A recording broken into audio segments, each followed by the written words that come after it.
Hello.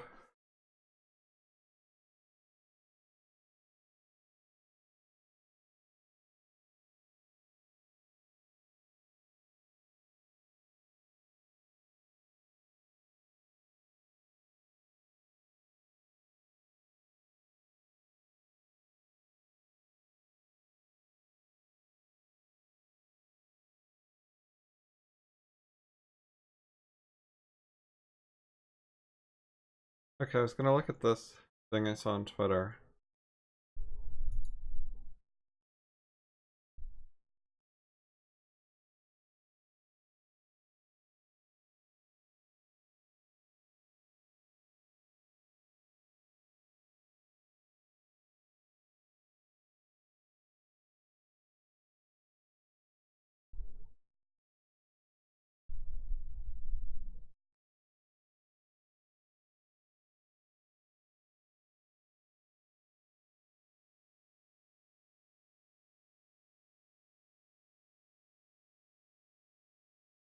Let's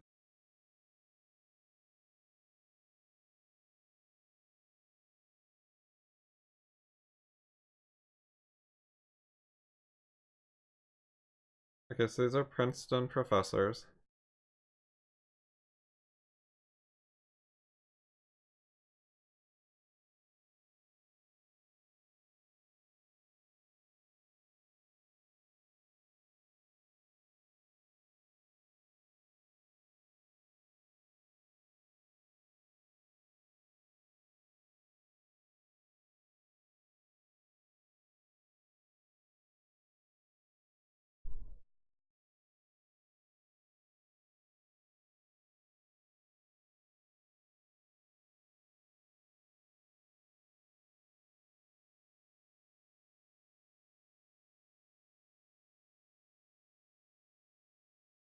So X is like the context. It's the background info. They're saying if the probability of being shot when you're black in a context is higher than the probability of being shot when you're white in the same context, that's what all else equal means. He's repeating himself. Then that would show a racially biased policing.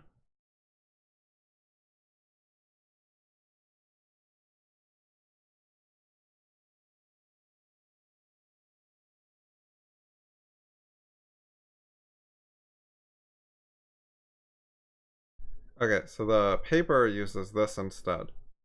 Probability that this of civilian race given that they were shot and the context. So with Bayes' rule, that means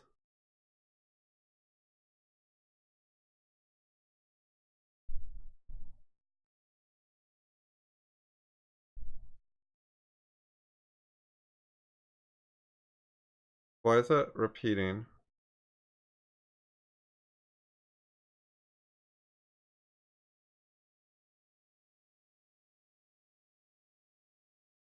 Oh, I see. He switched here. So this one's the repetition, but this one is not.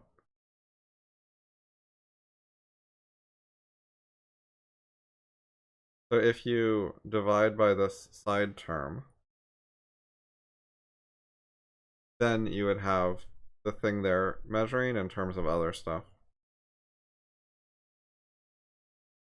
Anyway, so he's saying probability of being shot given civilian race is the probability of civilian race given being shot times the probability of being shot and divided by the probability of civilian race. Okay, yeah, that seems reasonable.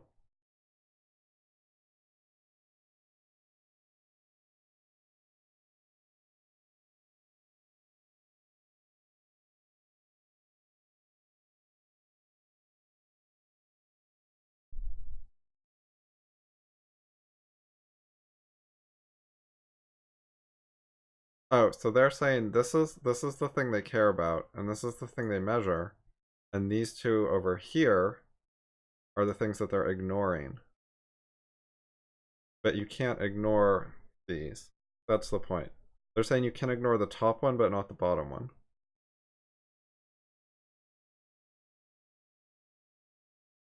So you can ignore the probability of being shot in general, because you're only looking at the ones that are where you do get shot. Like,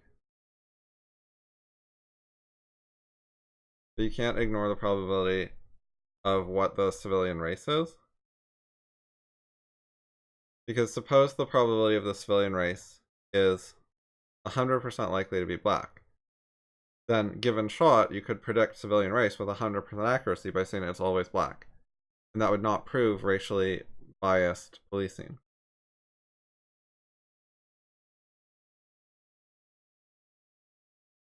What you should be doing is normalizing by how many people are black or white or whatever. Something like that. So what the paper is saying is you can only ignore the probabilities of the races if they're equal.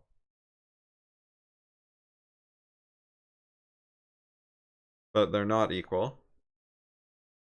Depending on the region, there are probably more white civilians than black. But it could be more black than white. It depends, like, on the city or something.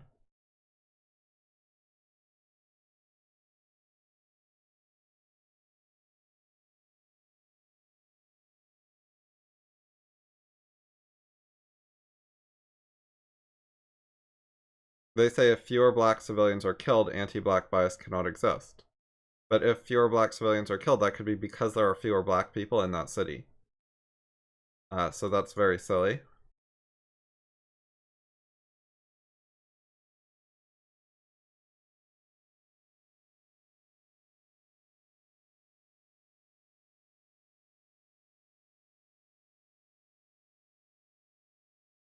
So they should show as a comparison.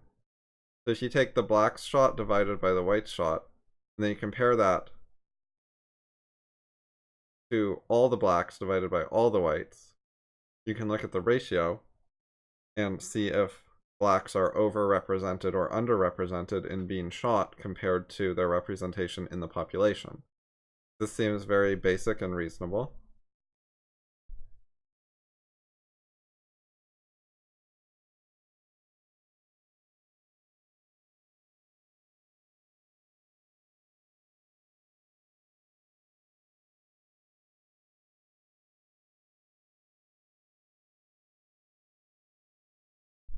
That is, under circumstances X, black civilians are underrepresented in police killings relative to police encounters.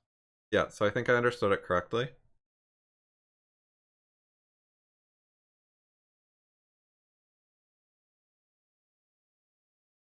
So they're saying this benchmark encounter rate is called benchmark,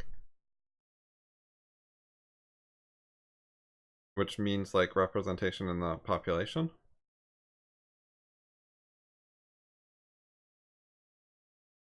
It's hard to estimate. Oh, because it's not the population, it's how often their circumstance X is like that they met the police or something. So I think what they're talking about is how often blacks are in police incidents rather than just their representation in the population. Yeah, so they're talking about police citizen encounter attributes. That's what X is. This is only for police citizen encounters, not for the whole population. So that makes it harder to estimate because just taking a census for the area and finding out who lives there will not do the trick.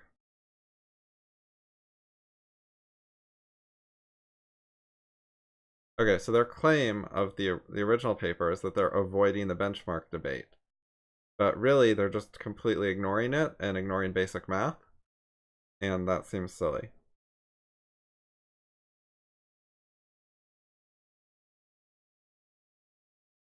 Right, so instead of trying to use a decent proxy, they just ignored it entirely.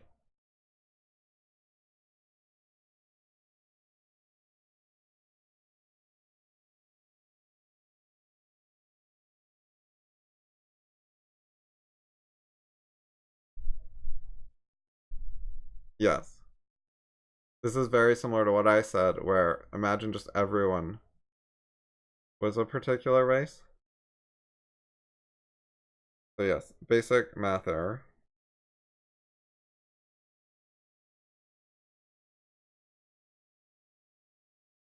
And so they do it again with officer characteristics.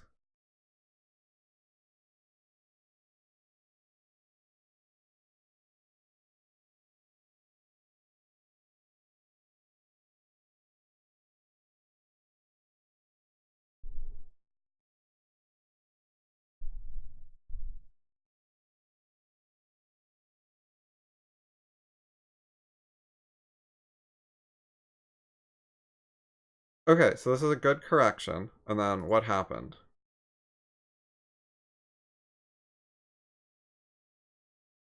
So it's short, it's important. The paper that was published was trash and ought to be retracted. A letter to the editor was submitted showing that the study's approach can't support its claim. So the conclusion's crap. Doesn't mean the conclusion's false, it just means you can't infer from the study that the conclusion is true. The study doesn't help support the conclusion. It doesn't convince, it shouldn't persuade anyone. So your knowledge of the conclusion is just as good as if the study didn't exist. Journal declined to publish the criticism. Okay, so first thing I'm going to do is retweet this.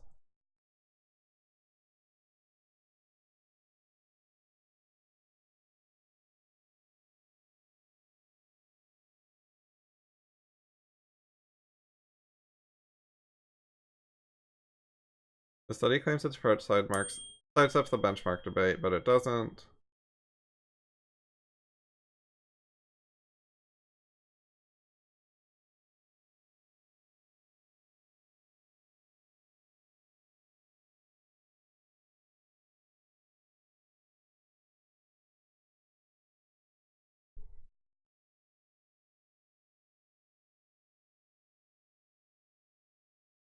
By the way, the image format for sharing a paper is terrible. Why couldn't they just put a PDF at a link and give the link? And then I'd be able to do things like copy paste text from their paper. I mean, admittedly, I think they have a link at the end. But I think it's like, I think it's a Twitter convention. I think they're trying to like fit into Twitter. Download this paper. Oh, open PDF in browser. Oh, so you need an account for that.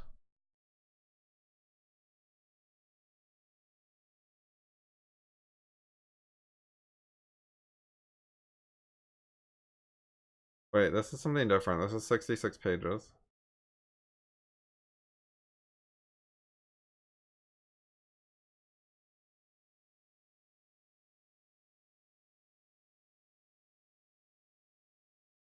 No results for penis. Okay, I don't know what that is. I'll have to keep reading the Twitter thread.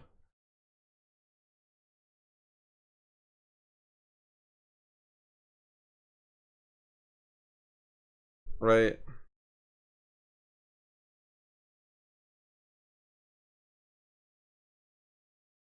Okay, so this is just a general paper. Our comment can be downloaded here. Okay, so here's the comment. I just clicked on the wrong place. And then I can click download this paper and get an actual PDF of the comment. Okay, so that's good that they included it, but I still dislike leading with the image. Actually, I'm gonna grab a copy. I like to have copies of things I've like thought about in the past, just in case they go offline. Wait, did that not work? Okay, now I have it.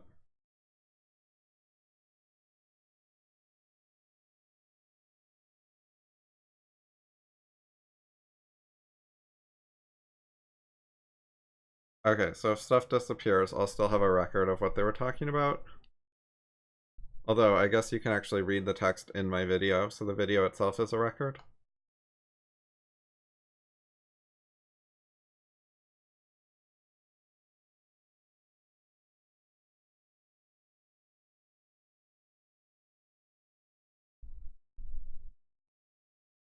Okay, that's cool.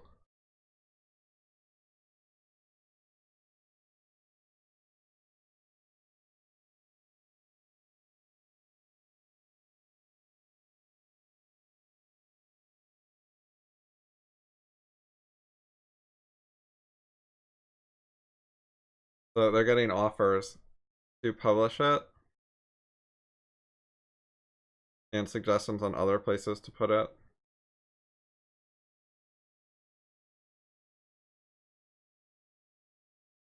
This is a good point too. So someone's saying that they know that that particular data set is problematic from having worked with it.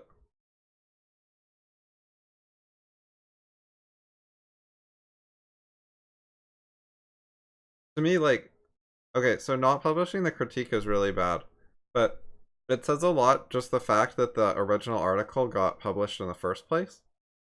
Like, isn't there supposed to be peer review, and isn't peer review supposed to actually work and catch things that are egregiously false? So I think in addition to their unwillingness to listen to criticism, it also shows their peer review process does not work and does not do what it doesn't work as advertised. That's a big deal. I was already very suspicious of peer review, and I think this is an example of it just totally failing to filter out crap.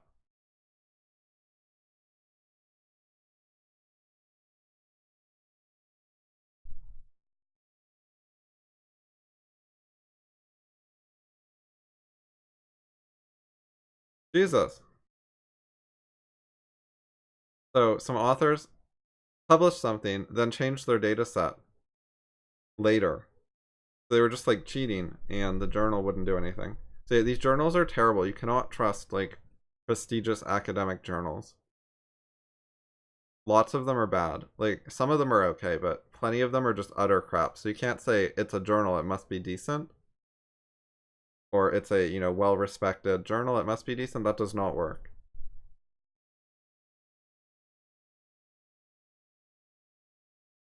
Is this actually it? Are they anti-Bayes? Like, I'm anti-Bayesian epistemology, but as far as like basic math, like they were doing in the correction, it's completely good and correct as far as I know. Like, I agree with Bayes for their mathematical claims that are not trying to solve major epistemology problems. And that particular correction was not straying into epistemology. So it'd be interesting if this is just like a debate between Bayesians and frequentists or something like that. In which case, in general, I side with the Bayesians.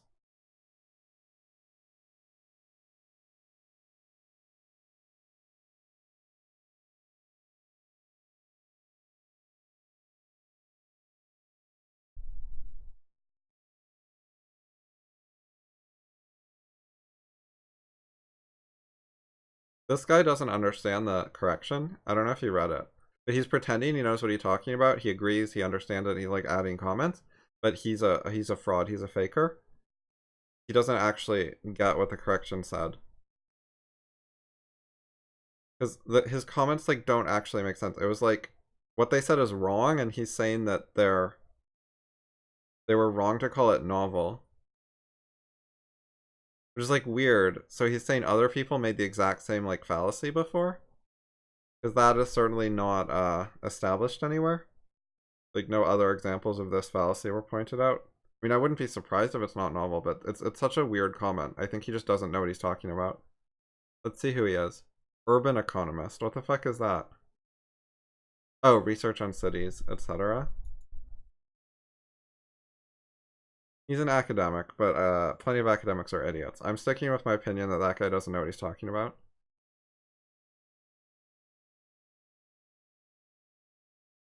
Try again, but with this threaded version instead.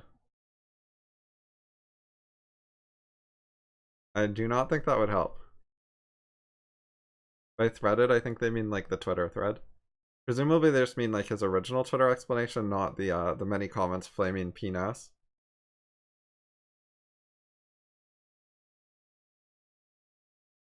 This guy doesn't really understand what he's talking about either.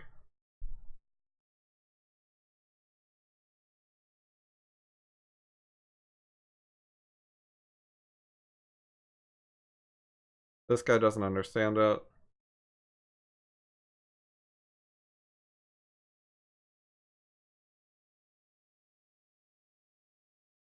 Okay, so the problem actually might be that it's just not a Bayesian-friendly journal. But, Jesus, that's fucked up if that's the problem.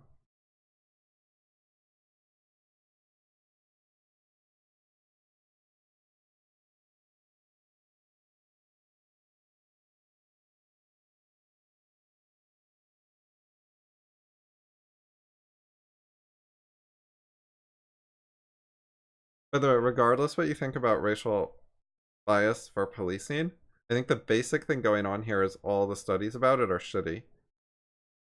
Like, it's hard to get good answers, and the people who claim to have answers are generally fraudsters. And so you see the smart people in the critic role pointing out that that study was inadequate, it doesn't work. This is what happens with psychology in general, is they cannot actually scientifically establish the kinds of conclusions they want to. So there's a mix of people who just don't say a lot. You don't get a lot of attention when you're like, we don't know, that's my answer. And then there's the people who claim to have all the answers, but they're liars and frauds and stuff.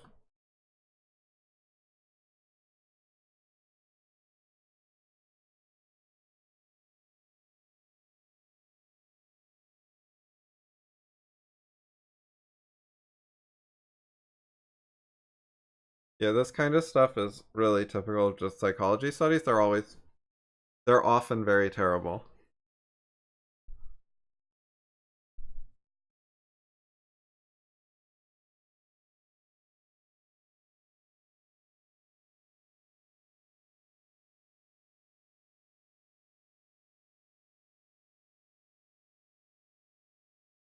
If it's so elementary, why didn't you just check it quickly? Like, it shouldn't take that long. You should be able to do it faster than I did if you're actually, like, conversant in this field. Like, I'm just dabbling. But if you actually work in this field on, like, a daily basis, you should be able to go a lot faster. Like, I can do it, I'm just not, like, practiced a lot. But it's like with popper stuff, I'd go faster because I do it more often.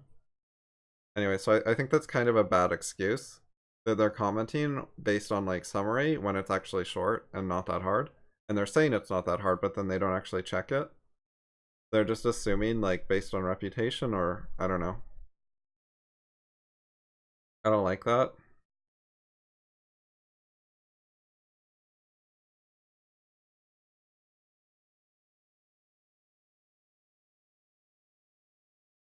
I find this weird, by the way, because I would think the position that there's no police bias would be like unpopular. That sounds like a minority view to me. Like, that's gonna get you attacked by the SJW mob. Why is the New York Times publishing like defending the police? This is a good comment. Like, it's it's simple. It's quite possible the guy doesn't actually understand anything, but still, he didn't pretend to understand anything. Totally reasonable comment.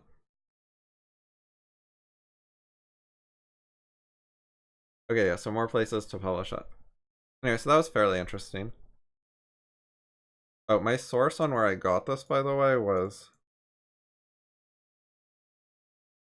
from this guy's Twitter feed. He's one of my favorites after Patio 11 for Twitter following.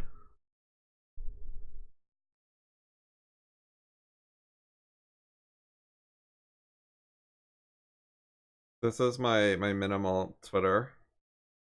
Got Patio, Stukio, David Horowitz, George Reisman, and FI related stuff. Okay, so back to Pocket. I think I had something else to look at.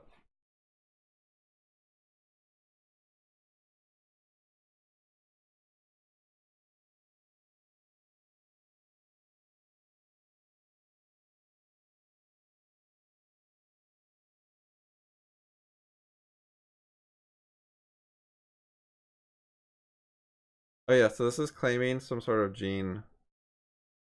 genetic factors underlie the association between anxiety, attitudes, and performance in mathematics. So here, rather than a critique, it is trying to make positive claims that I am very suspicious of. So I think I'll have the opportunity to critique this and point out that it is actually crap that shouldn't be published. That is my pre-existing guess in advance. Why did the replies not show up? It said there were replies, and then it just says more replies. Twitter is a buggy piece of shit. By the way, hello everyone. Feel free to ask questions. Interrupt anytime.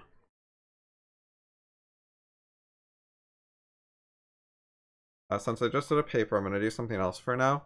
I don't know if I'm going to do this one today, but I'll leave it open in my browser. I wanted to look at some blog comments and catch up on some of those.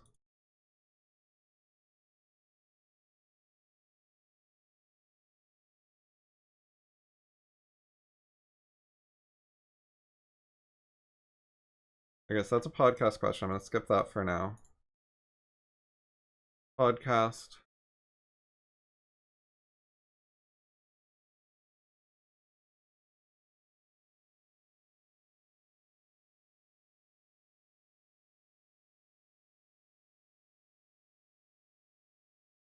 Alright, siblings turning out so different.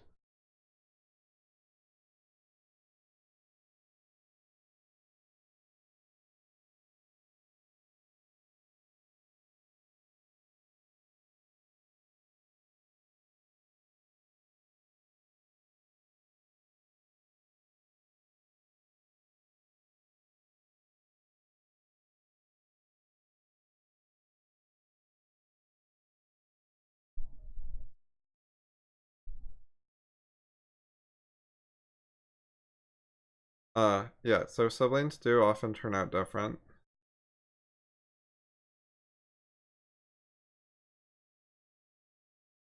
Parents do not treat their children equally, even if they claim to. And small differences in behavior result in significant differences in parental treatment. This is one of the reasons psych studies making claims about genetic causes are often wrong.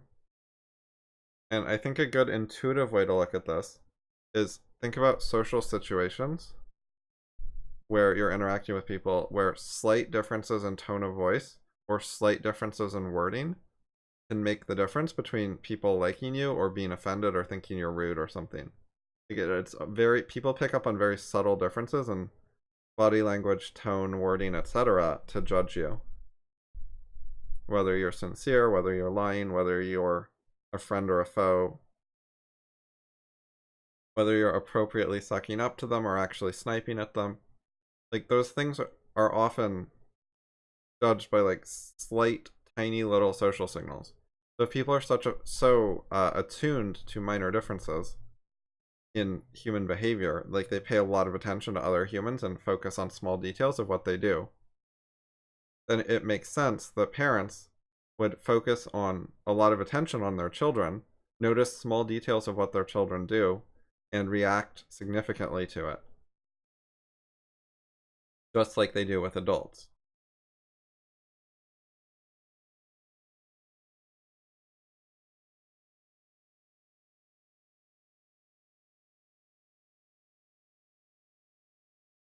Oh yeah, I read this before, but I saved it because I wanted to write a brief comment.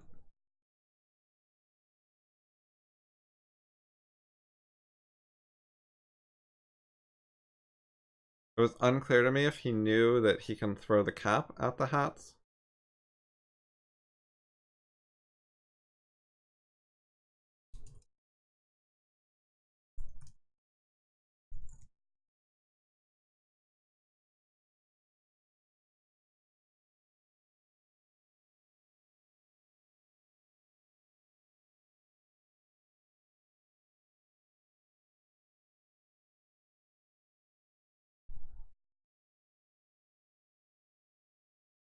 Oh yeah, I responded to this.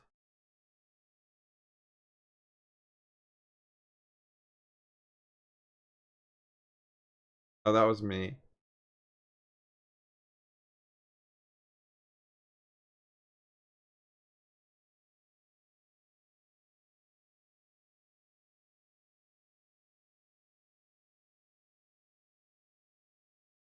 Okay, this is good, just as working on his speedrun. I responded to this already.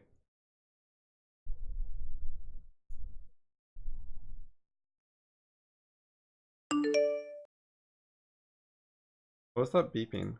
The Discord? It was not Discord.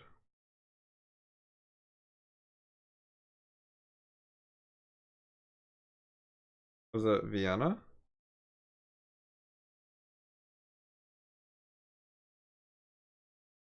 I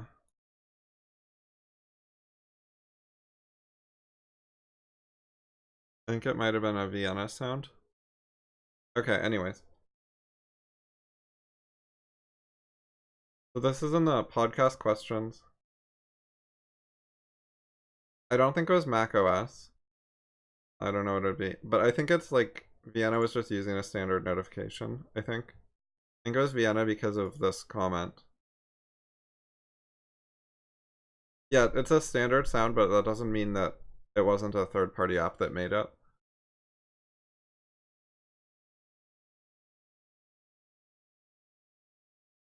Alright, so this is in the podcast question thread, but it's not actually a podcast question.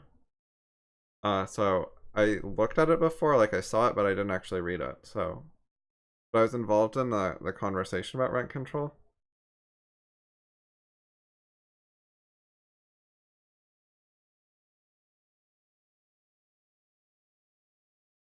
Yeah, legally, I think this is correct. I don't know how well it holds up in practice.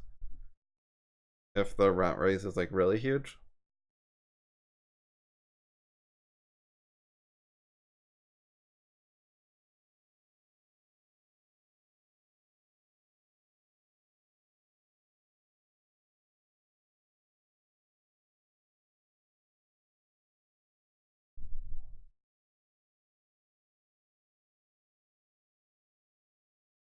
Yeah, that's approximately 3% increases per year is like severe rent control.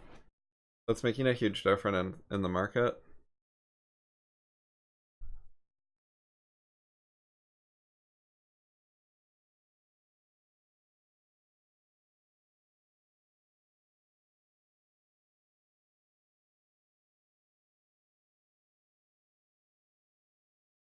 Timed run again, died at the second boss, ended the run. Do you respawn at the boss or do you respawn at the beginning of the level? I think it's the boss. I don't think he needed to end the run. Like, he's too early in the game to be ending runs. I think he should just finish and see what happens. Like, actually find out how much time he loses for different errors. Don't give up so easily. Because it's all just practice anyways. He's not actually getting a good time in any of the runs.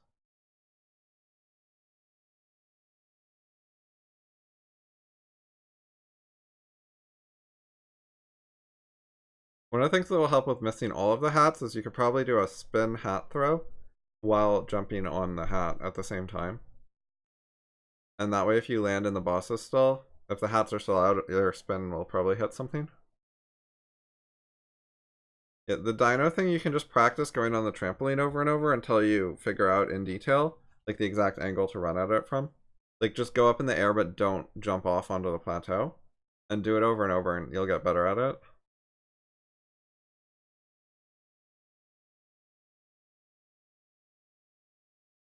Because what you have to do is find out, like, keep testing it until you figure out what angles of running onto the trampoline work and what angles don't. And that way you figure out, like, what do you have to do and what do you have to avoid doing to make it work. And then you'll be able to do it a lot more consistently.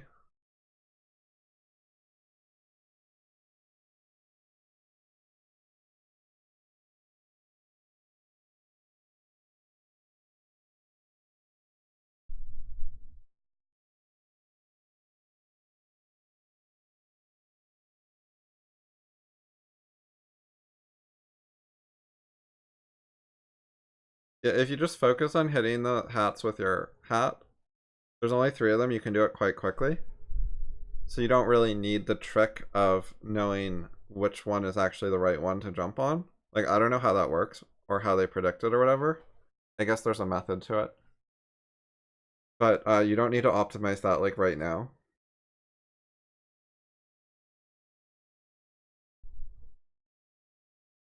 Okay, that's good. He figured out what was going wrong, probably.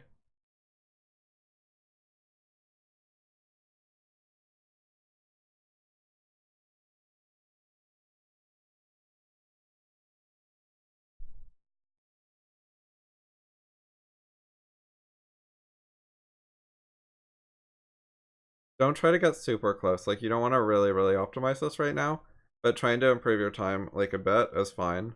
Like, you could definitely get under 7 minutes. And, see how far you can get before it starts getting, like, really hard to improve.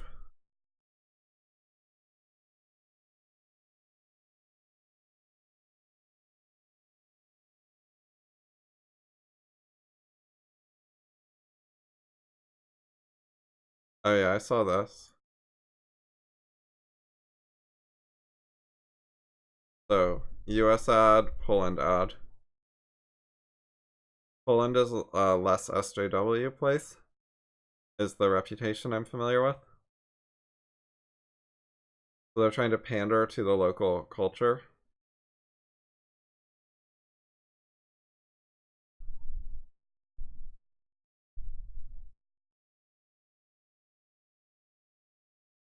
Frisco's comment does not present an opinion of this. He does not say why he's posting this or what he thinks of it. I think that's a bit bad. It would be good if he had like at least one sentence of what he thinks matters about this, or does he think it's good or bad, or some sort of opinion.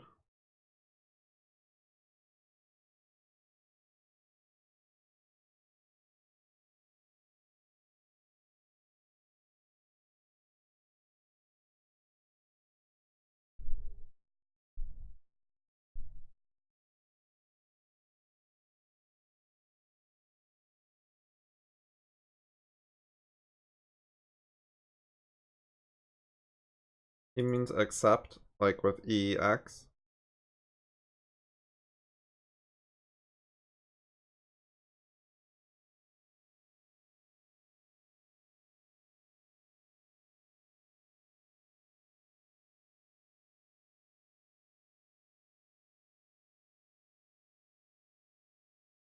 I wonder if he's just using like a stopwatch.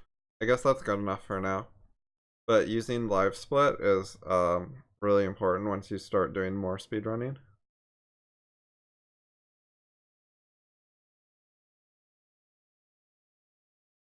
Live split looks like this. So you split the speedrun into different parts, and you hit the timer button after each part, and it keeps track of what was your time for each section. That way you can see on which sections you did good or bad instead of just the overall time.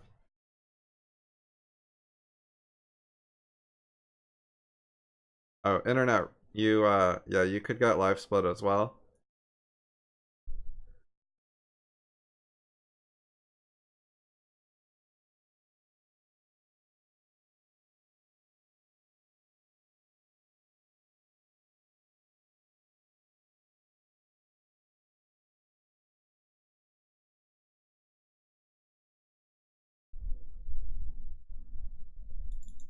PM, does he mean PB, personal best?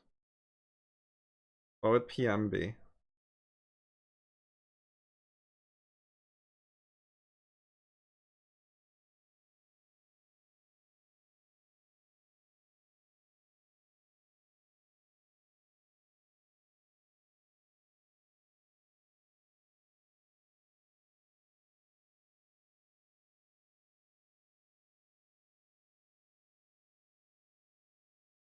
Okay, well that's good. Competing.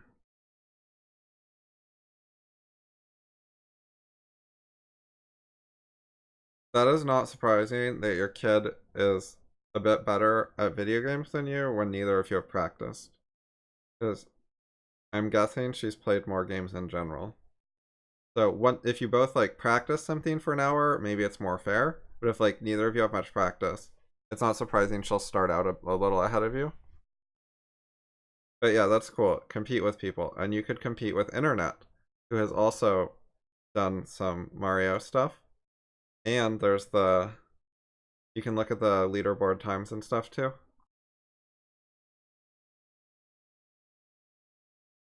Now it's PR, so that's personal record. See, what's weird about the PM typo, I think it's typos, it's 2 letters away from B and like a lot away from R.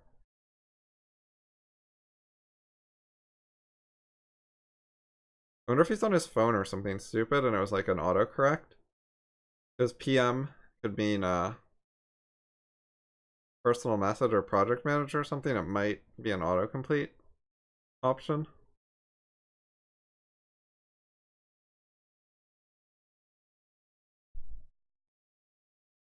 Oh, it's private message, usually not personal.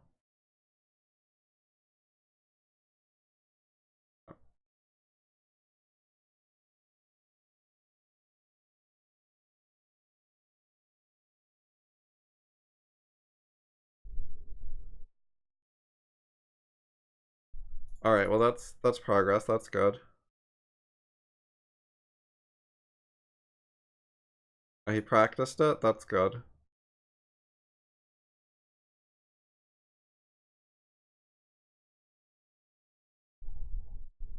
Move left, long jump, regular jump.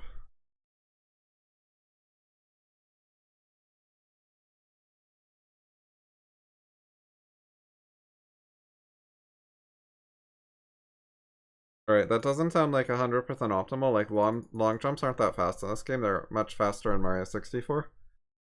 But it sounds completely fine for an initial strategy.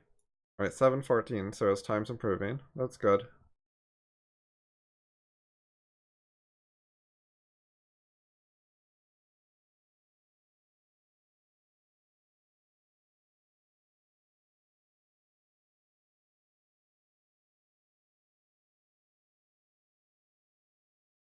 Green flow is like not amazing. It's just okay and it works, I think. The fact that it has its own special format and then you have to export is like a little awkward and inconvenient sometimes. Like, I don't know if I actually want that. But just overall, it's a pretty solid, decent app, I think.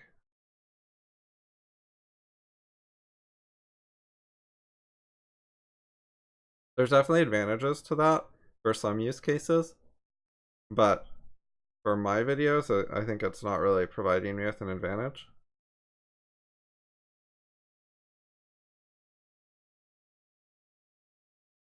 And I generally don't use the editor built into ScreenFlow very much. Like a little bit, like I'll cut out something that shouldn't be in the video, and I'll hit background noise removal, and I'll put in like a red circle around my mouse. But that's about it. Like, if I'm actually going to do much editing, I use Final Cut Pro.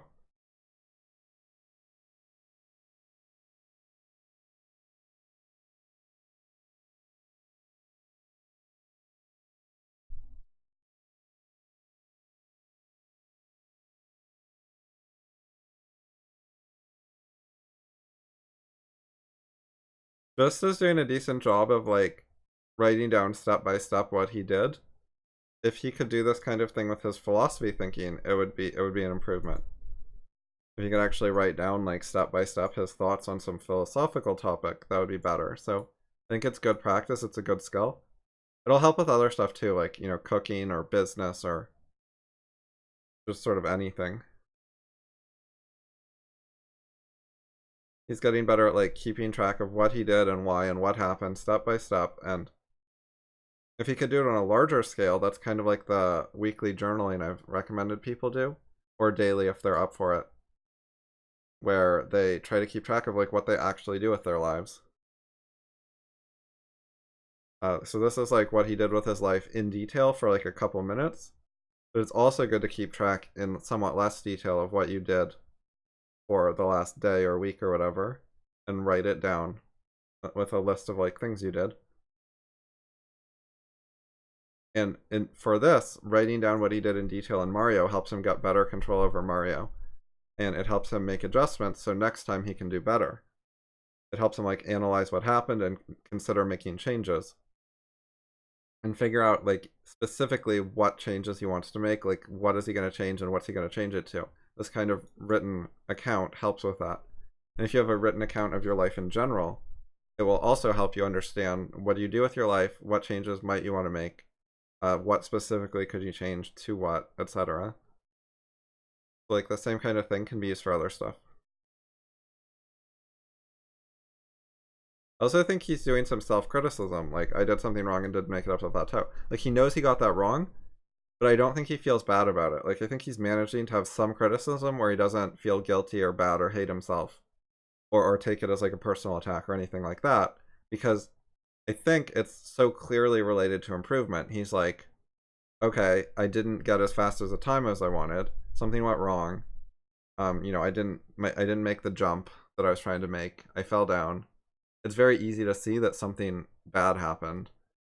And then he's looking at it in a constructive way of how to improve it. He's trying to figure out what went wrong rather than just feeling bad about it. I think it's partly that it's not hopeless here. This is under control. It's not like there are so many errors that he's overwhelmed. It's just he's got like a few errors to look at, and he has reasonable hope of making major progress on them in the near future. Like he was missing dino skip a lot before, and then he got better at it. He figured it out more. So he's dealing with like a small enough number of problems that are easy enough for him to make pretty quick progress. There isn't really a reason to feel bad because the criticism is actually useful. It's part of an actual error correction process. A lot of why people don't like criticism is because criticism is not useful unless it is combined with an error correcting process that uses that criticism to make improvements. If you have the criticism without the doing something about it that's productive, then it's just negative. It feels bad and there's no upside. It feels bad to know about your errors that are just gonna stay that way. Whereas if you're actually doing something about them, then it's good to know about them. And when people do hard stuff, they make so many errors that it's overwhelming and they can't fix all of them and they end up feeling bad. When they're doing something easier, like this Mario stuff, the errors are not overwhelming him. He's not overreaching. So it's a lot easier to like criticism because that criticism is not resulting in being overwhelmed.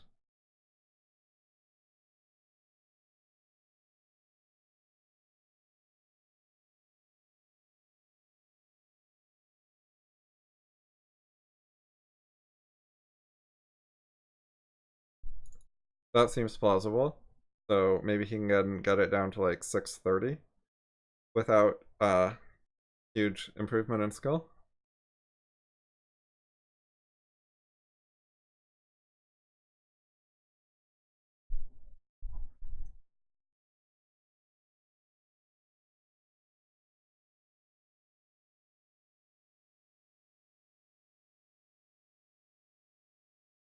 This is partly because he aborted some of them when he thought he wasn't going to get a personal record, which was unnecessary.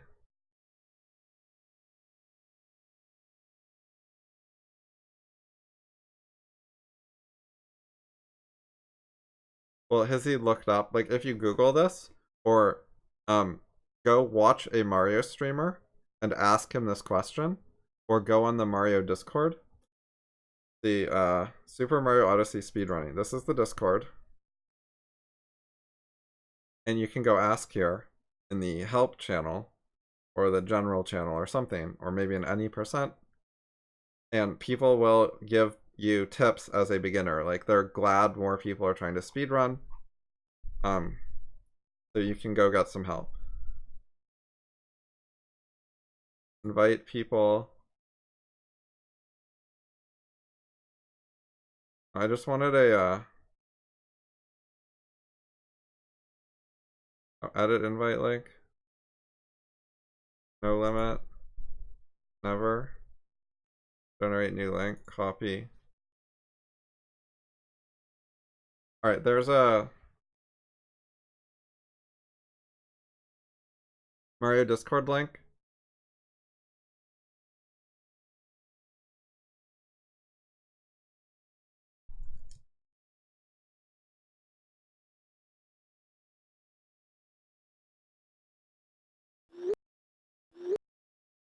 So there's the link. I also sent it on IMs to somewhere that just could see it. In case he misses this stream, maybe he'll get it there. So anyways, I would try to search for info about how the dino thing works. Or not the dino, the jumping on the correct hat. And I would watch a few times of someone good doing it correctly and see if you can figure out what's going on. Try it a few times yourself. And if you still don't know the answer, just ask someone in their stream chat is good, or you can also use the Discord.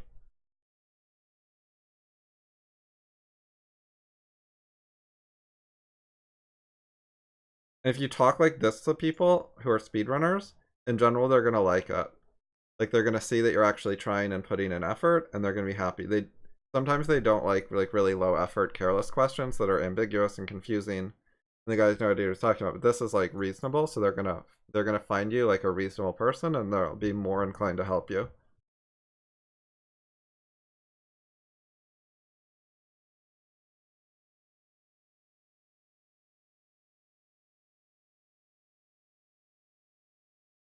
Although they won't want to read all of this, like only tell them the actual question part, not all of the things that happen to you.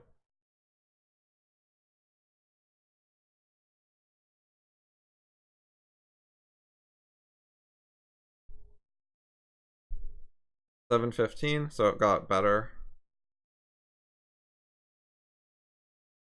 Alright, so we improved. Oh, 1 second better.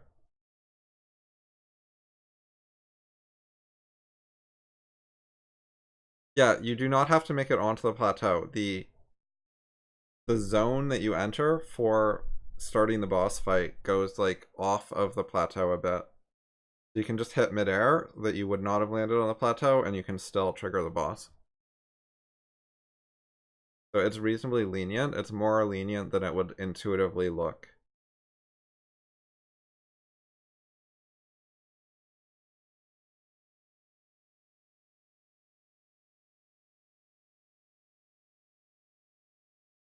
Oh, kid got under 7 minutes. That's cool. That is a good start. So your kid is learning something and making some progress too. So that's good. Slow at accepting the cutscenes. Ah, I wouldn't have guessed that. So another relevant thing, it's not urgent, but if you can record video of your games, that is helpful. One of the ways to do that is with an Elgato capture card that has HDMI input and output. Something like that. Anyways, you can plug your Switch into the card, and then you plug from there into the TV, and then you also plug it into your computer or something. I forgot. Anyways, yeah, there are things you can get that help you record a Switch. You should just read actually about it. I set it up like a couple years ago, so I don't remember the details that well. But I have one similar to that, and it worked.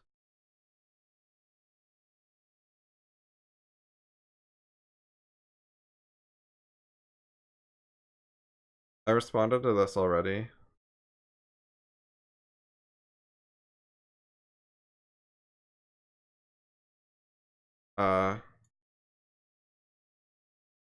Not really. I have some like draft writing about this. It's something I'm interested in writing about. I'm sure I've written some stuff if you go search, but nothing like comes to mind as particularly useful as like a beginner coding guide or anything like that.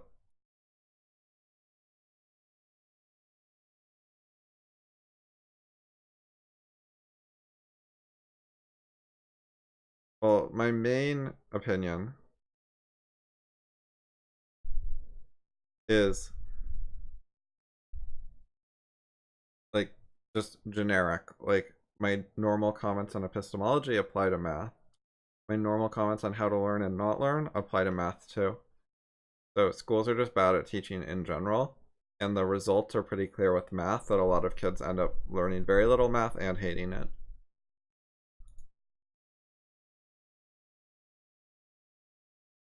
Oh, I missed this comment earlier. Let's see.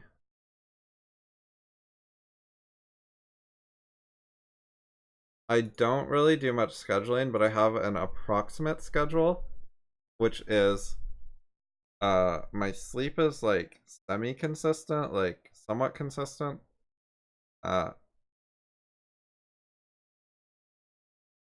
Of around like say 1 a.m. to 9 a.m. Like that kind of ballpark usually. But it's not that consistent. Sometimes I stay up a bit later or wake up a bit earlier and like undersleep and then nap. Like I napped today for like 2 hours or something.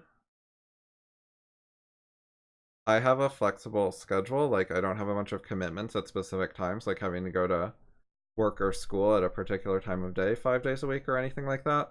so I can be reasonably flexible with my sleep.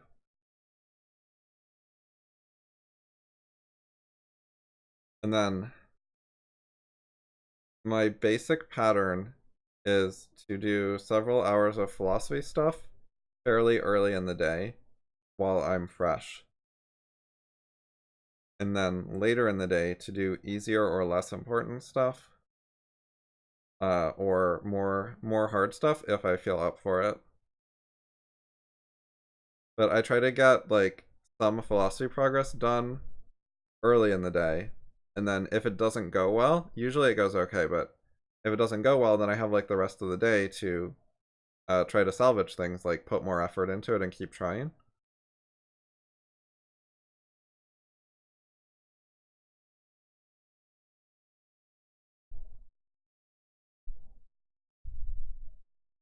So yeah, I do like my highest priority first, and then I frequently eat after that. Like I don't eat breakfast, but I'll eat after I finish my initial session of philosophy stuff. And I frequently delay showering until after the initial session also. And that way, mundane activities like eating and showering give me a break. Like if I do them first thing in the morning, I don't need a break because I just slept. So I do them after I've already done something, and then they're dual purpose.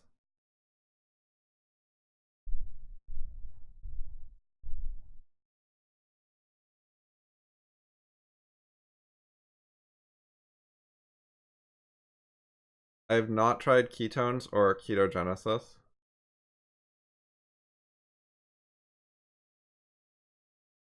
I've never fasted for 24 hours, I don't think. But I think I've done like around 20 hours, because sometimes I just don't eat until late in the day. And sometimes I only have one large meal during a day. That's not like for diet reasons or anything, it's just sometimes what I do. Like sometimes I'm busy writing and I don't want to eat, so I just put it off for a while, especially if it's not bothering me.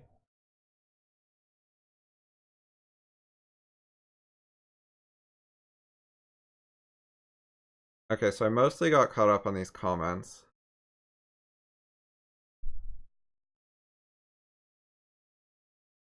I'm gonna go back here and get another Justin video.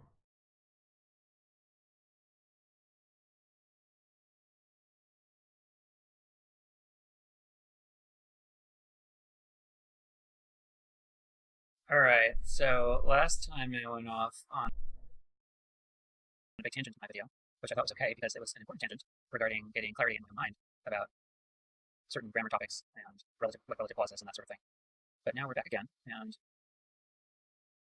I'm going to try and engage with the original thing I wanted to talk about, which was Kate's sort of summary of the state of the discussion. So, the state of the discussion regarding how to interpret certain sentences involving infinitives. Okay, so I've got Kate's email options for infinitives up. And Well, that silence was way too long. There's definitely something wrong with the screencast-o-matic silence removal stuff, at least with Justin's settings. start reading through it. So, here she's quoting me when I was arguing one of my theories about how to interpret make him angry in a sentence. And my theory was that angry was an adjective, but standing for an implied adverbial prepositional phrase. And I think my current theory is that if you, because I guess initially I was saying it was just an adjective, and then I moved to the adverb theory. Those pauses are extremely long given that the video is playing at 2.6 speed. But basically, either way, Anon had criticized, I forget which form Anon criticized, but the criticism sort of applies to both of them, where it's like, well, there's something missing. Like, oh yeah, he criticized the adjective interpretation, and it was like, make angry him. And there's something missing here, and make angry him, whatever. What he wrote was, it's interesting, because so I said, one interpretation is like, when you make him in an angry way for this make him angry sentence. And I say, that sounds a bit funny, but I think it's clarifying. Like, what does it actually mean? Because one interpretation I had was like, angrily make him, like you angrily make him. So, like, that would almost be like, if you angrily made a sandwich, you know, like, slap, if you angrily made a sandwich, you know, like, Oops. slap the ham down on the bread and you're really pissed or whatever. But make him angry. It's talking about some change in state of him, the angry, is related to him somehow. It's not really related to the make. So then I thought, well, is there even a way in terms of the meaning? So in terms of the actual meaning of the sentence, This transcript really needs some of the timestamps removed. I know Justin has a script for removing like 3 out of 4 of them, but I guess he didn't use it. So you just have like timestamps every couple words. It makes it a lot harder to read actually, like quickly, because everything's all split up. Well, here it's not here. I wonder what the difference is. I guess it probably means Justin said all this with like very little pausing, whereas in other parts there were more pausing.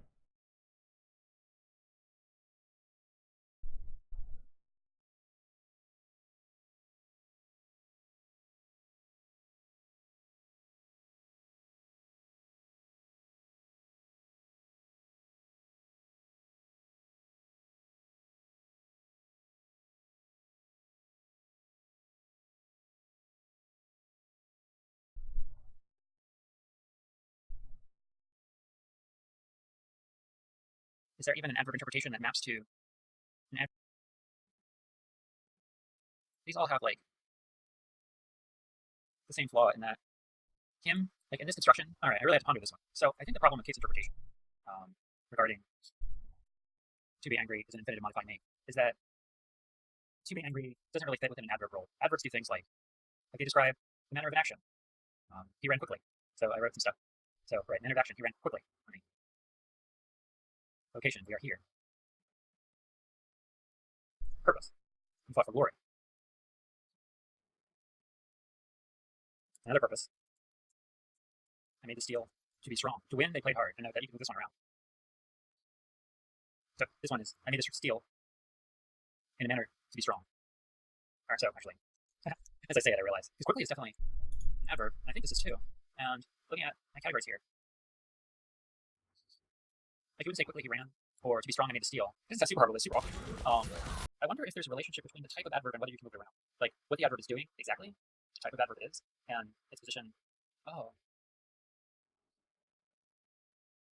That might be the distinction of, like maybe whether you can move it around or whether it has to be in a fixed position, like the adverb, is a way of telling decisively whether it's the adverb is modifying one verb or the adverb is modifying like more than that.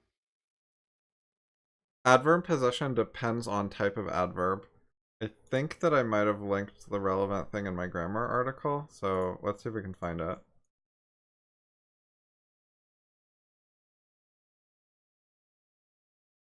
Adverb order. Was this the page with the infos?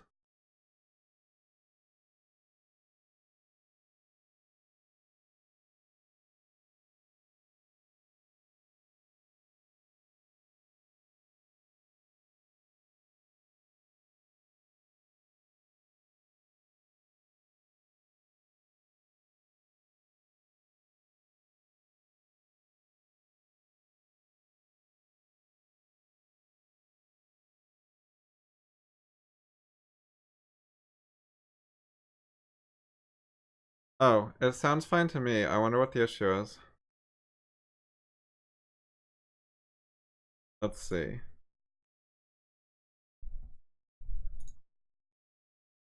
So both outputs are like the same.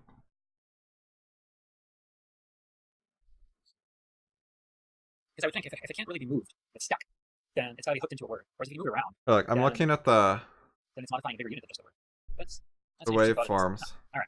Well, anyway, so grammar tangents are fun, but I get off on lots of tangents. Okay. So the purpose of this was, and this is not a comprehensive list or anything, but like the K adverb interpretation is like I don't think this unit of words fits within an adverb category because this is a result.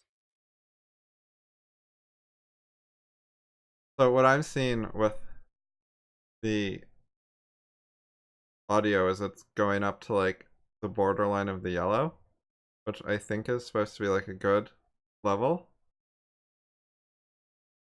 But some of the words are like a bit short. And also right now my mic is fairly close to me, like I placed it well and I adjusted a little. And so I'm a bit louder. I'll just lower myself a little maybe. What about this? Okay, so now that I'm a little lower, then you can turn your audio up a bit and it'll match the video more, maybe.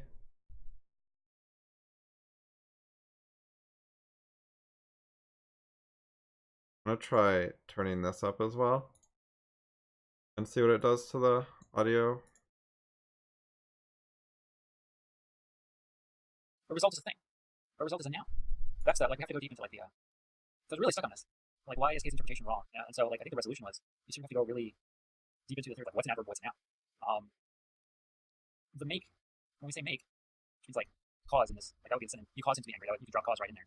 But make is one of those words, like let or some others that gets a lot of play in English in different expressions. But anyway, so if you want to interpret to be angry as modifying make, it's like, well, you're not like it's not this. It's not you angrily making. It's not about the manner of the action. It's not to be angry is a location. You definitely can't impute that it's like the purpose is to make him angry. Like that's not how I would read you make him angry. Oftentimes people can get angry without doing anything. Just say past context they don't like the face or whatever. So I think that's the criticism is that I mean like it's I don't want to just say like it's the criticism of the adverb interpretations that this isn't an adverb because that sounds a little but like I think if you think about like what an adverb is and the different types, then I think that's kind of where you wind up because it just doesn't fit. So there may be something.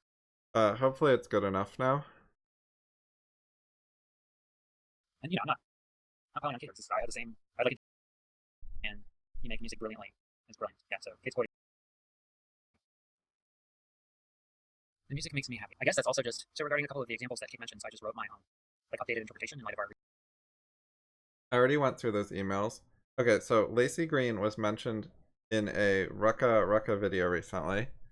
It was the parody of Charles 2 called the Chandler 2 video, which was a bit mean, but it also had some good criticism. Anyways, he brought up Laci Green, so I looked her up, and she does so much social emoting. It's like really extreme. You can see it in the still here. I do not like it, but I thought it's sort of like pop songs, except in a lot of ways it's stronger and worse than pop songs. So I thought that was notable, and I was going to do some commentary. Hi! Okay, so you did the sex, and now you and your partner are a little bit worried that you could be pregnant. Maybe you used condoms, maybe you didn't. Maybe your period. She's putting so much work into her facial expressions. She has a very bright lipstick color. She's putting work into having a camera angle that shows cleavage. And yeah, this still was, you can just see what the whole video is like from that. And she's doing so many cuts. Like, she keeps doing like 3-second emotes of something. And like, maybe she does retakes or something, but she just keeps cutting rather than doing like a constant just talk for a while. Like, she's already cut like 4 times in 8 seconds in. Because she's just cutting up little tiny chunks of her saying things and doing like hand gestures and stuff. I think that means she's optimizing like 2-second chunks for social vibes. Because why else would you need to retake such small sections or split them up like that and deal with that kind of editing? Period is already late, maybe it's not. First things first, please remain calm. I know jump cuts, like, they're okay. Like, I don't hate them or anything. She's just doing so many. And I think they're social related. I think they help her edit for just the, like, most stunning social moments. Anyways, the please remain calm thing and, like, the loudspeaker thing is also such a meme. Oh yeah, I'm gonna turn her down also. Her video is way louder than Justin's video. First time I ever had sex, the condom broke. Literally the first time. Okay, rude. She's putting so much work into like emphasizing her words. And like she repeated herself literally the first time, and there's a bed in the background. I think using a bedroom scene for this is meaningful and not just like random junk. I don't know if she does that in her other videos or not. It might be a green screen, I don't know yet, actually. Fortunately, it happened right at the beginning and we noticed it right away. This shiny shit here looks fake to me. Like, I think that might just be a special effect added on her computer that's not actually in the room. Which also points at maybe green screen. The way the whole back is like perfectly out of focus and only she's in focus also points at green screen. And it like emphasizes her more. Because she really wants you to look at her. Okay, so not a big It reminds me of like the bokeh stuff that Apple was talking about with their new camera and their like portrait mode. Deal, but at the time, I was freaking out. Pretty sure by the next morning I had convinced myself that I was She changes her voice tone significantly. So there's just so much stuff here. It's hard to explain though because it's so nonverbal. But if you can't see like what's going on here, if you have no intuitive sense of it, you're gonna get like fooled by people. Or if God forbid that you like it, you're extremely susceptible to memeing and like quote charismatic leaders and following stuff for social reasons rather than because of intelligence and so on. Yeah, I would not be surprised if Final Cut plugins or something could do that.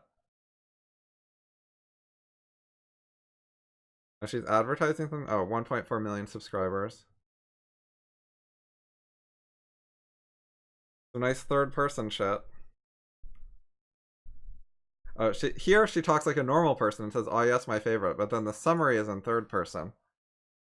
The switch is like interesting. I wonder if she's hiring someone to write this part, but then she wrote like this herself. Where she's just being social and she's like, you know, no capital letters and a face. But the summary is like capital letters and everything.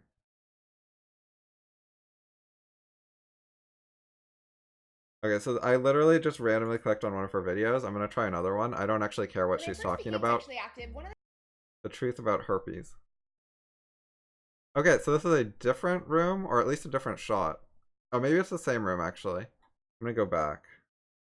Pregnant with twins, and I was. No, this has plants on both sides. Well, and it has a lamp on the left and the plant on the right. There's a little plant above the bed. When I first became sexually active. Oh, the curtains. Are the curtains? Pregnant with twins, and I was. When I first became. Oh, the other one didn't even have a fucking window. So actually the bed looks very similar and like the lamp looks similar, but now there's a window instead of no window. Maybe they're just like repeating stuff for green screen. Like, I think she has different green screen images. Oh, look at these thumbnails. Yeah, she uses green screen. But anyways, yeah, I think she gets like different bedroom green screens on purpose.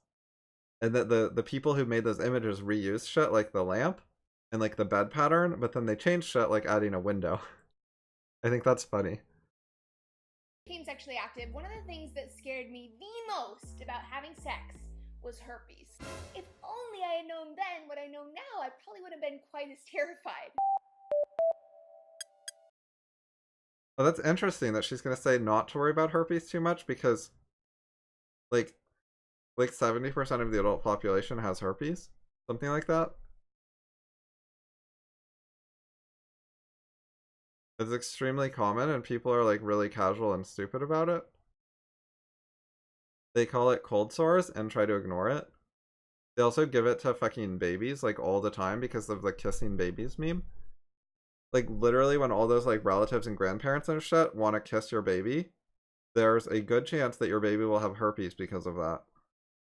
It's actually unsanitary and like dangerous and bad, and you should not let people kiss your baby.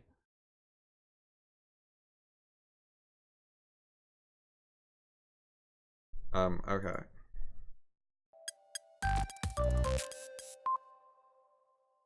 Well, hi babes, I'm sorry I haven't uploaded in a little while. June was a really shitty month, so I thought, what better way to kick things back off than with herpes? Oh, so she's gonna say herpes isn't that bad, I think? And it's not like a total disaster, but you know, it's a bit bad. It doesn't go away.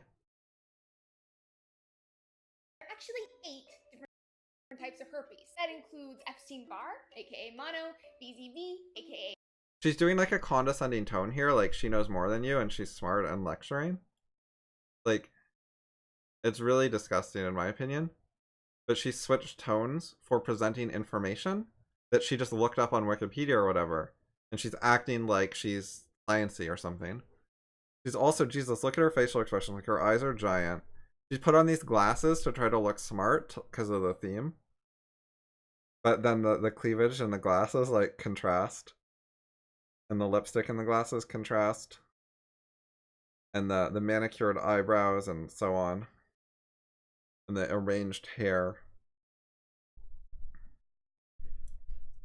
The same, you relationships will never be the same. The truth is, herpes is not dangerous, it's completely manageable, and your life will go back to normal. Herpes stigma. It's not dangerous. Just be promiscuous, get herpes, and ignore the inconvenience. It doesn't matter. Sex is more important. That's sort of what she's implying, but she won't actually say it.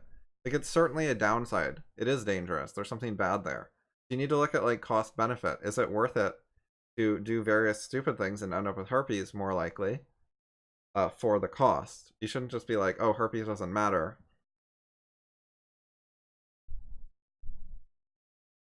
It reminds me of what they teach in schools nowadays. They call it safe sex. It's basically, if you don't use a condom, you're horribly irresponsible and unsafe, and you'll probably die. But if you do use a condom, that is safe sex, and you no longer have to worry, and sex is good and empowering. And that's it. It's just a binary distinction like that. And you can absolutely, like, get diseases and stuff, even though you used a condom. It doesn't make it safe, it makes it safer. But they call it safe sex, not safer sex, because they are dishonest. And this idea that herpes is, quote, not dangerous seems very similar to me.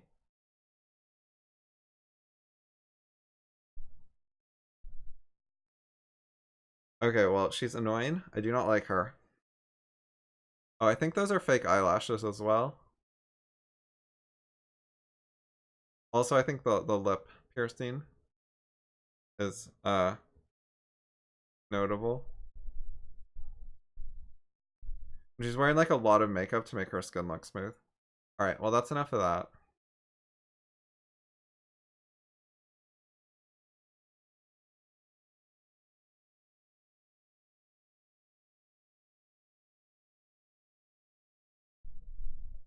Okay, what I vaguely heard about her, and SJW's getting mad, is that she's left-wing, but not left-wing enough.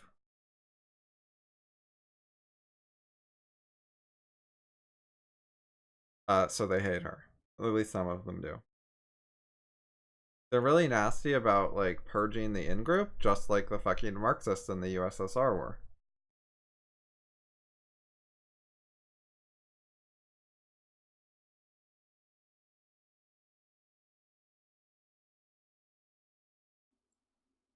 So just wrote an email, and basically the topic of discussion is this, where is it? This sentence. So yeah, like the Laci Green section would be an example of a good thing to do a stream highlight for. And also at the beginning, when I did the police racial profiling paper analysis, that would also be a good section to have a highlight.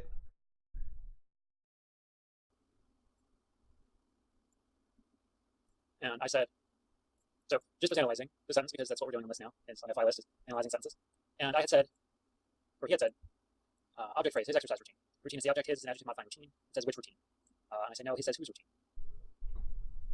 And I wrote a long response, but just had a question, which is, basically just says, at first I say no, no, he says whose routine, so just thought I was wrong. Then I seem to say that it's more that which is okay, but whose is better. And I think it's a fair question because I did hedge a bit more. And I think I'm pretty caught up not just on your videos, but on like everything now. Like most of the way caught up. part of the issue was I didn't have a super solid understanding of which versus whose. I still don't. And I started to write a reply and do a video about what I was thinking. But I think what I was thinking was a bit confused. So rather than focus on like internal mental processes at some point in time in the past, I think I'll just try to figure out the right answer now in a clear way. So before anything, I think one thing to clarify is like, what are we talking about? What's the nature of the discussion or the argument? What are the categories of all the words that are in dispute, etc. Because just as confused about what I was saying, and then I realized that I was confused about what I was saying. So we should sort of get to some, we should start from some firmer ground and establish that, and then try and figure out more complicated issues from there if we can. So we have this expression: John gets what he when he does his exercise. Now, what is his? His is, well, there's a variety of, I think, different words.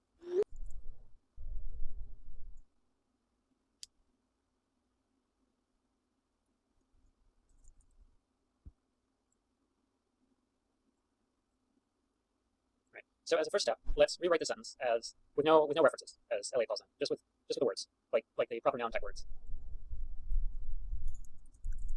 And when we rewrite it, we see why we have things like he. Hey, the videos are getting longer. Like, a lot of the original ones were like around 15 minutes. And then there were like a bunch around 30 minutes, and now we have a 40-minute video. It is. Now, I found this now, so I think this is interesting. So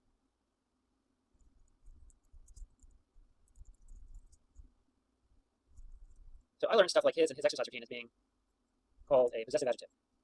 And a possessive adjective is basically an adjective that you don't want to restate the phrase you're saying. It's an adjective that indicates possession, as in like it's an adjective and it tells you that some noun which it's modifying is possessed by the person being referred to in the adjective. And I think this is interesting because it says a pronoun is a word that replaces a noun. As possessive adjectives replace nouns, you'll occasionally and rather unhelpfully see them classified as possessive pronouns. Look at this example. This is Sarah's hat. This is her hat. Right, because this, like Sarah's or John's, this is a possessive form of a noun. Yeah, some of the pauses are too short, but then there's like a little one there that was fine. So I don't really know what's going on. But some of it seems a little jumbled and some doesn't, I think. So I guess you're saying, we consider that. And then right when I unpaused, there's a decent like silence. Then there's some stuff that seems like the silence removal was too aggressive. A noun. Whereas, and likewise, some people consider his to be a pronoun because it's replacing a noun. So I was just thinking, like, all right. That silence was plenty long. I don't know how their shit works. If you give a screenshot of their settings, I'd be interested to see what configuration the app actually has. We were talking on this about this earlier. Like, if you have, see if I can find it.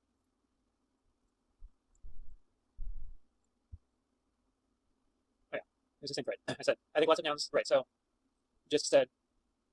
The actual way to do it correctly is really fucking simple. It's what Audio Hijack does, which is whenever the silence hits a certain amount continuously, then you just ignore, you don't record or ignore whatever until there's sound again. It's like Audio Hijack will just literally stop writing more data to the file after you stop talking for 2 seconds. Then you talk again and it starts writing again. It's very basic and simple and works well. And then like the Reaper silence removal, I think is pretty similar. He decided to check whether exercise would be an adjective. That's not 100% ideal, by the way. It'd be better if you could write a computer code function that takes a silence length as input and then outputs how much you want to reduce it to. So you could reduce like a minute down to 5 seconds, but reduce 10 seconds down to say 3 seconds. Like the minute would end up as a longer pause than the 10 seconds. That would be better, but just like the constant like anything over 2 seconds gets cut down to 2 seconds kind of thing is good enough. It works pretty well.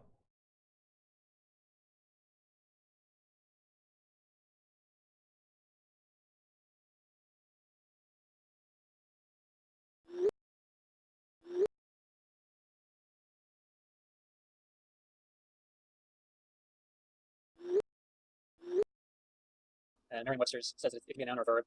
It didn't say it's an adjective. They agreed with Merriam-Webster. Googled, but didn't really find anything. Thought maybe exercise routine was like multiple nouns making up one noun, like a multi-word noun. So I say I think lots of nouns can move into an adjective role, but you can also view situations like that as involving multi-word nouns. Both perspectives seem valid to me. And I say metal glasses, wood table, ZD pizza. You can view metal, wood, ZD as modifiers for the things that follow them, or you can view the two words as a single noun. I think both phrases are okay. And so what we see here, when we do this substitution, when we get all the reference words out and just put John's, we see this is a possessive form. So the possessive form sort of makes clear what's happening. So you add this apostrophe s. This is like a mark indicating like this is an adjectivizer or something. Okay, that got kind of fucked up right there. The audio on that part. Like it turns nouns into something that's indicating. Because it's useful if I indicate that I know that that's a possibility. Yeah, I remember. I replied to this email already.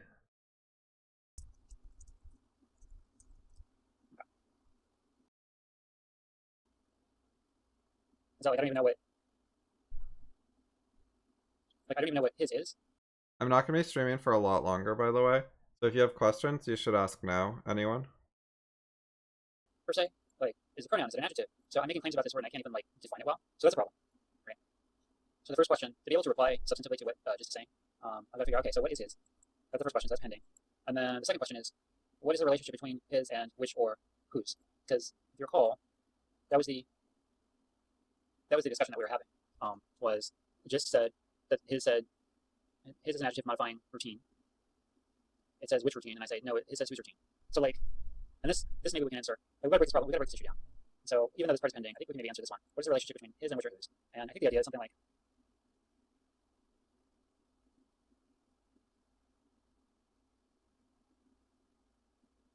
well, one way to look at it is each word is giving us a piece of information, and you can break down.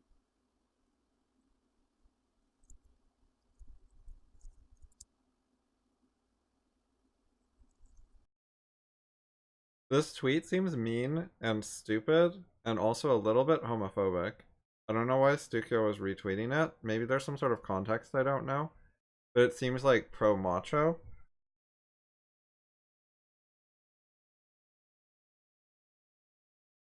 Like pro-masculinity.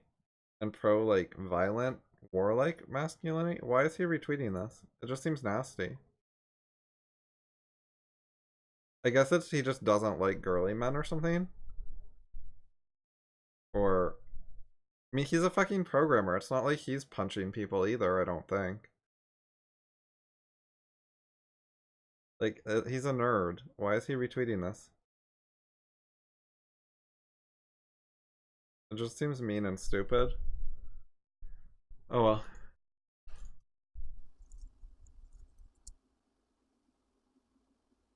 So say you have a sentence like John's shiny new computer was fast. What's a simple subject? Computer, right? Whose computer? John's computer. What sort of computer? Shiny computer. What sort of computer? New computer. So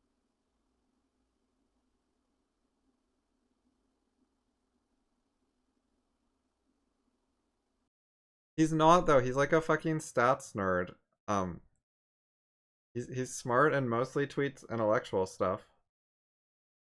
Like, he's where I got that racial profiling thing I covered at the beginning.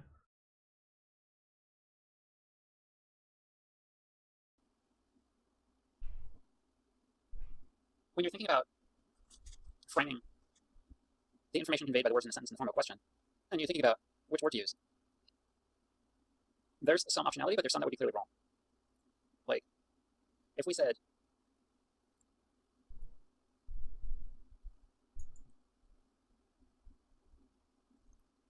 which computer, the new computer, that's fine. But if we said whose computer, the new computer, that's no go, right? So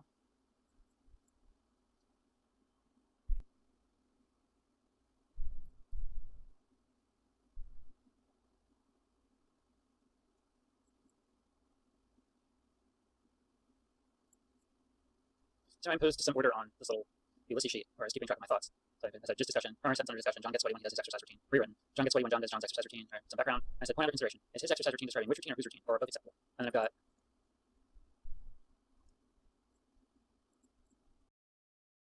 These tweets are related to the programmer meme or tech bro meme. And they taunted as not making a lot of sense. I thought they were amusing. I read them earlier. And then regarding Taleb, I think he doesn't deserve the attention he gets. Like, he's a jerk. He's kind of dumb. Maybe some of his work is okay. Why pay so much attention to him? Why care what he thinks and says? Like, he's just not... He doesn't matter very much.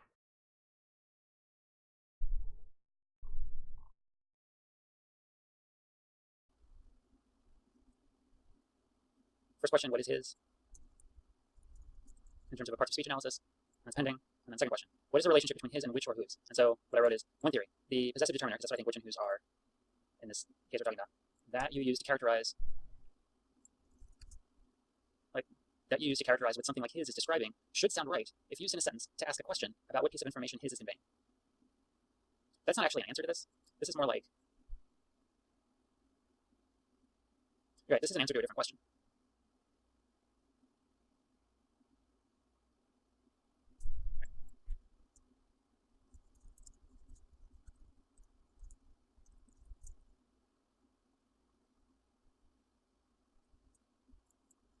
So I just mark these questions pending too.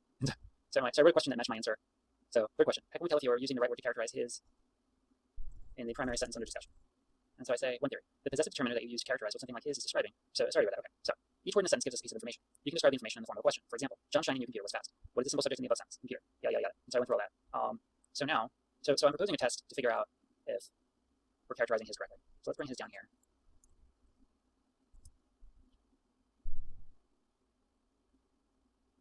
So I tried applying my test, and this is interesting. Because my test works sometimes, but not for the example that I want. Like I said, whose computer, the new computer? That's just wrong.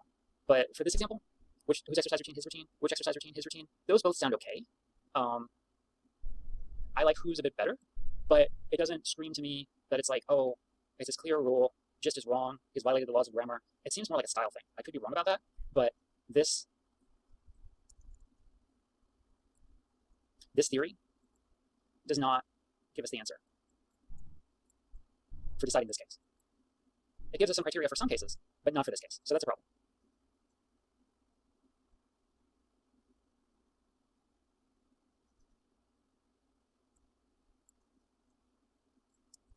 I just said refuted due to this theory is refuted. Well, it's like contextually refuted.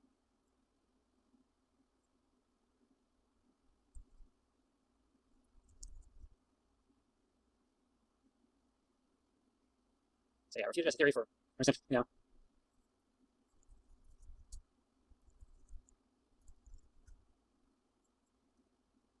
to provide answer to point under consideration for primary sentence under discussion. So this is tentatively refuted as a solution, even though it gives us answers sometimes for other sentences.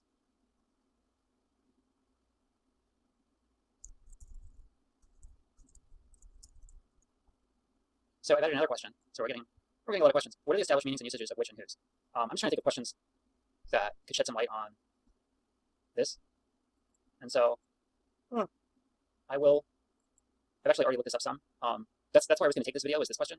But I thought of other angles, and I'm getting a bit tired. So I'm gonna actually call it a video here, I think. And for the next video, hopefully we will have enhanced like super HD audio quality because I'm upgrading my microphone situation. So okay.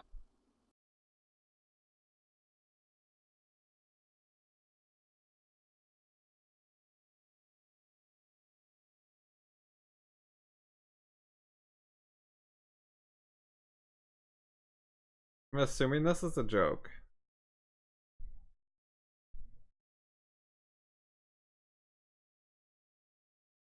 This looks like a parody site. Yeah. 20-member group chat, much worse in person. First person to pay for Photoshop ever. Yeah, okay, it's a joke site. Okay, match fixing is kind of interesting. I'm gonna look at this twit longer.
Alright, I'm gonna end stream.